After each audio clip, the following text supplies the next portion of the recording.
Bien, alors maintenant, donc je vais te présenter le contexte énergétique mondial.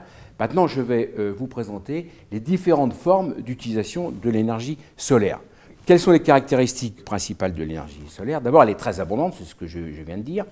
Donc l'énergie incidente au sommet de l'atmosphère, ça représente près de 10 000 fois la consommation mondiale. C'était mon cube jaune par rapport au petit cube rouge. Alors si on prend l'exemple de la France, la consommation annuelle d'électricité, ça correspond à 2000 km² de panneaux solaires. C'est moins d'1% du territoire. La consommation d'une famille, c'est de l'ordre de 20 m² de panneaux solaires. Alors l'énergie solaire, elle est abondante, mais elle est diluée. En fait, on peut utiliser dans le photovoltaïque, par exemple, de l'ordre de 100 watts, 150 watts par mètre carré, avec les technologies actuelle. Elle est intermittente. Bien sûr, l'énergie solaire est très faible la nuit, puis elle dépend évidemment de l'ensoleillement de manière considérable.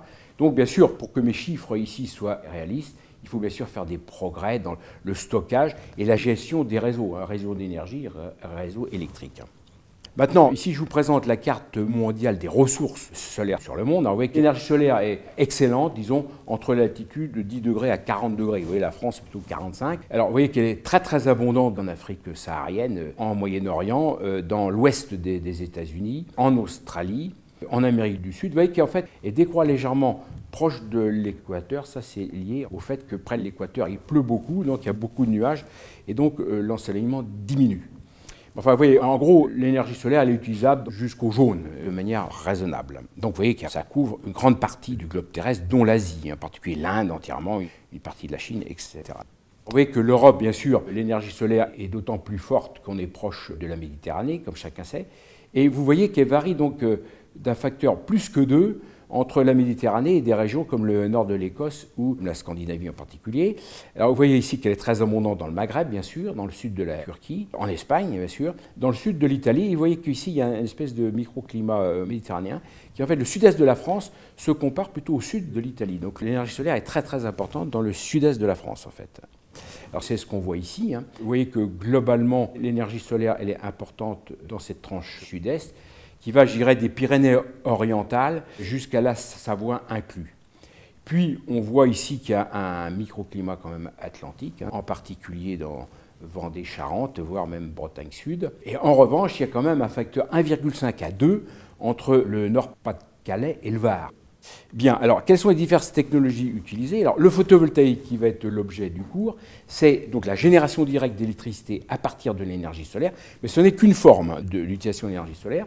Il y a bien sûr des formes thermiques. L'idée, c'est de chauffer un fluide qui est généralement stocké dans un réservoir, c'est ce que l'on voit là, soit pour des chauffe-eau solaires ou voire des planchers solaires. Donc on chauffe un fluide, c'est de l'eau en général, et puis on le stocke. Ça, c'est sans concentration. On expose des panneaux plans au soleil. Et bien là, on peut faire la concentration pour produire l'électricité. Alors qu'est-ce que ça veut dire?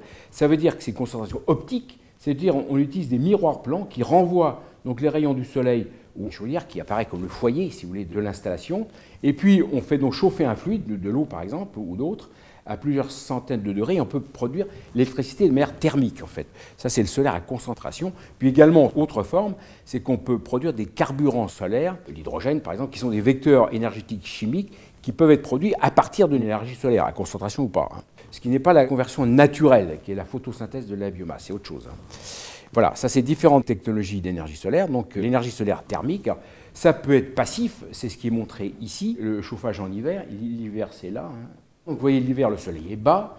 Donc vous faites ici l'effet de serre dans une espèce de véranda ici en verre qui est à l'entrée de la maison au sud évidemment. Et donc l'air, par circulation naturelle, se réchauffe et vous chauffez la maison. Alors bien sûr, vous rajoutez des ventilateurs, etc.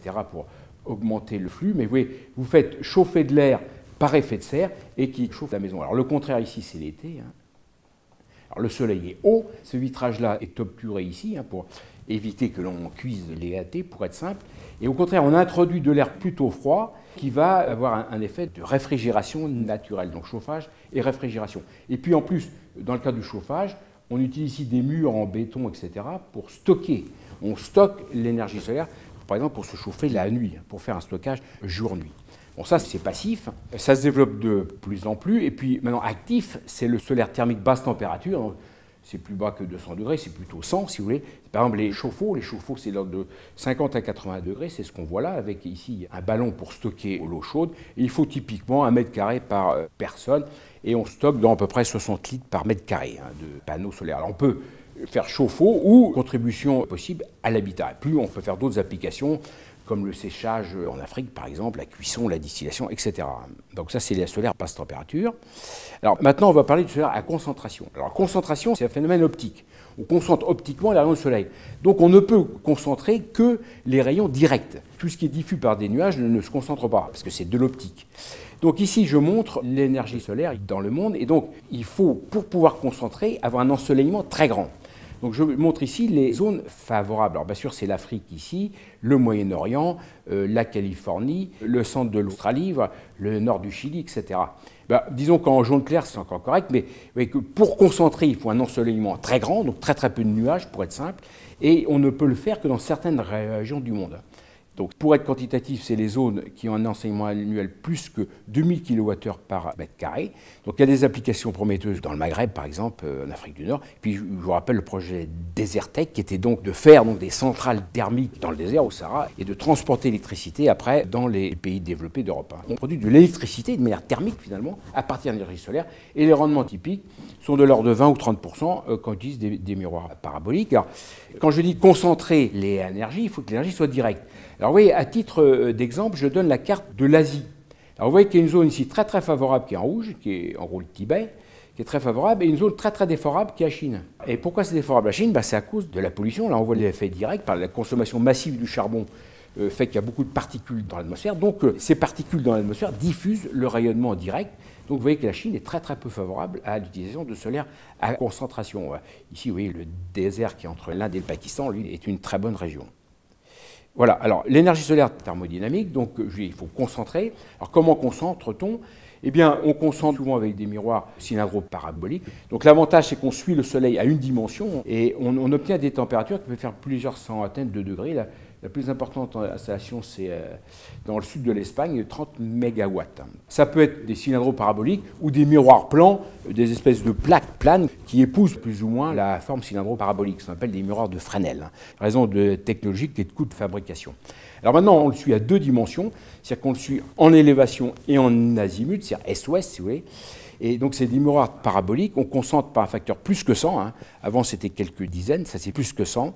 Et on obtient des températures plus élevées. Alors, bien sûr, on peut concentrer également dans le cadre du photovoltaïque.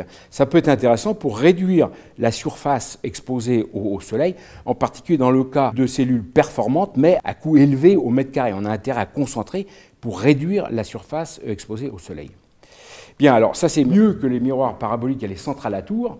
Donc on voit ici, on obtient des concentrations de l'ordre de 1000. Vous voyez ici les héliostats plans, ce sont des miroirs plans qui renvoient donc l'énergie solaire au sommet de la tour, où on peut obtenir des températures de plusieurs centaines de degrés. Maintenant, le suivi du soleil est plus compliqué, il se fait à deux dimensions.